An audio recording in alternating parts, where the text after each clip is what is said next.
Les apôtres Paul et Barnabé affermissaient le courage des disciples.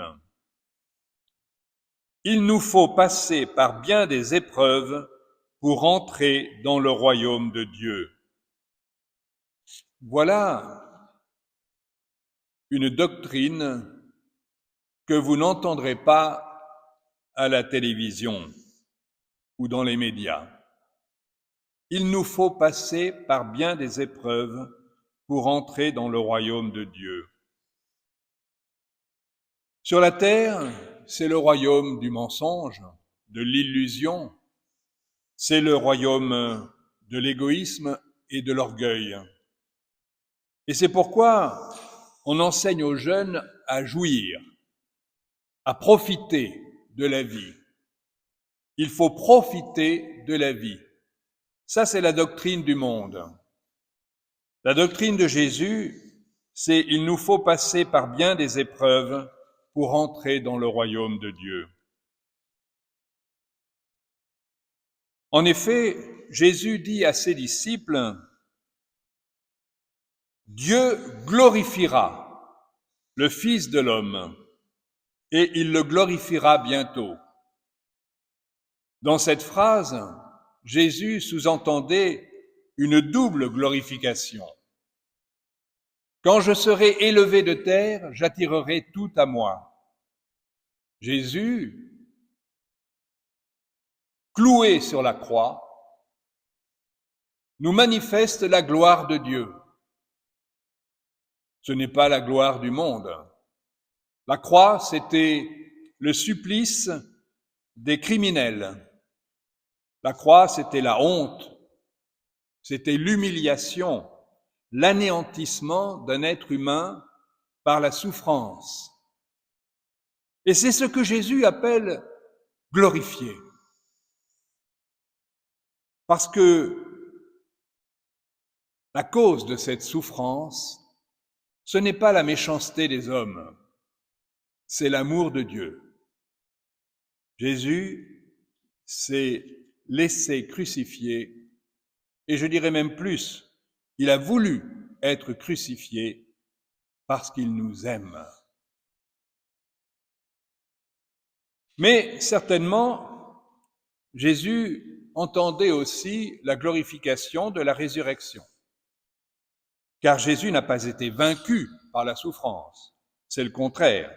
Il a vaincu la souffrance et il a vaincu la mort, le péché, l'orgueil, la haine, l'égoïsme. C'est pourquoi d'ailleurs, dans la deuxième lecture, nous avons lu que Dieu essuiera toute larme de leurs yeux. La mort ne sera plus, il n'y aura plus ni deuil, ni cri, ni douleur. C'est le paradoxe de la doctrine chrétienne. Accepter la douleur pour la supprimer. Comment? Justement par cet amour. Je vous donne un commandement nouveau, c'est de vous les aimer les uns les autres comme je vous ai aimés. Et comment Jésus nous a-t-il aimés? Sinon en obtenant pour nous le pardon.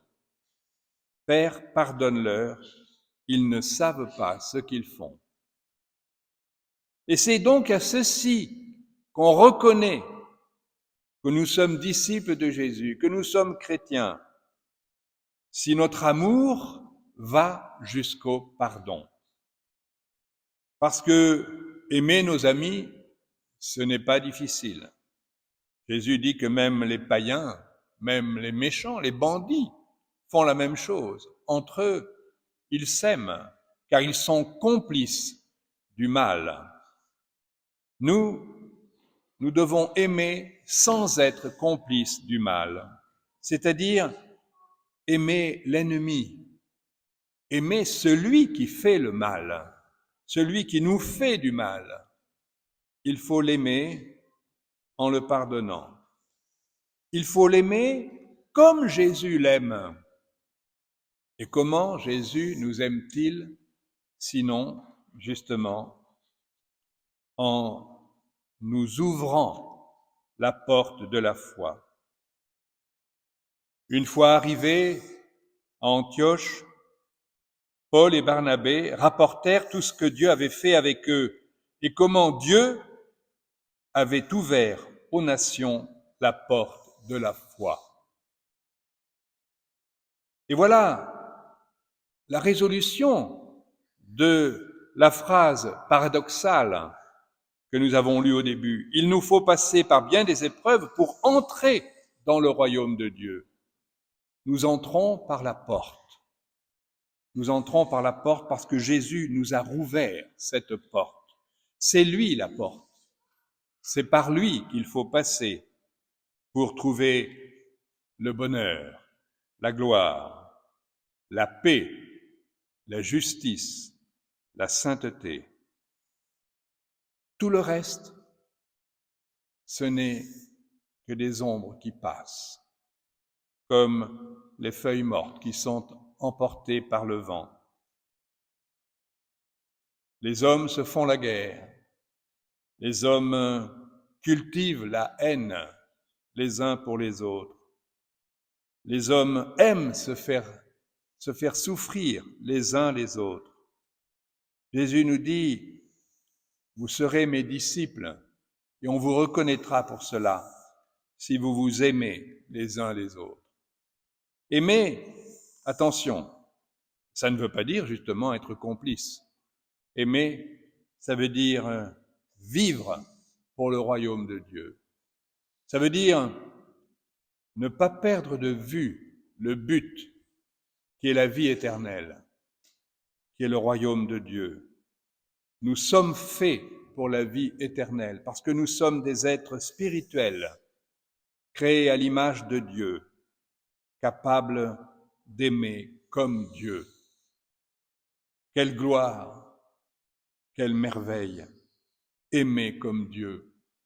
Dieu nous invite à partager cet amour. Dieu nous invite à contempler sa gloire, son bonheur, sa vie éternelle. Alors prions, si vous le voulez bien, pour nos défunts en particulier, qui sont entrés dans la vie éternelle. La messe va être offerte pour Fernand Guillaumeau, un parent d'une des personnes présentes ici. Nous allons aussi prier pour Fabienne Pisette, qui était là, parmi nous, il y a encore quelques mois, et qui est partie hier pour le ciel. Elle priait avec nous, c'était une chrétienne très fidèle. Ne l'oublions pas dans nos prières. Nous ferons aussi des prières pour Patrick, le papa d'une des personnes présentes aujourd'hui dans cette église, qui nous a quittés il y a 2 jours aussi. Prions pour eux, pour nos défunts, parce que nous sommes liés à eux par la communion des saints, par cet amour justement.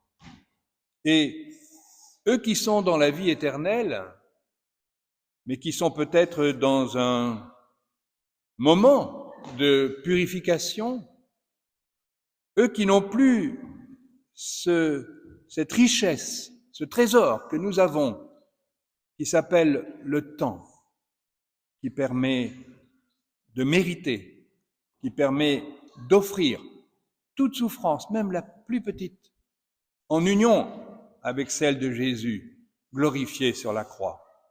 Eh bien, nous sommes unis à eux, offrons pour eux quelques petites souffrances, quelques prières, notre communion même.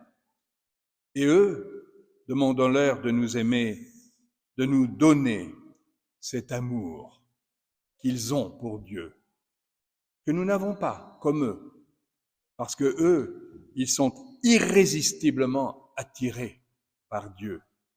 Ils ont compris, parce que la mort libère du péché. Nous sommes encore prisonniers du péché.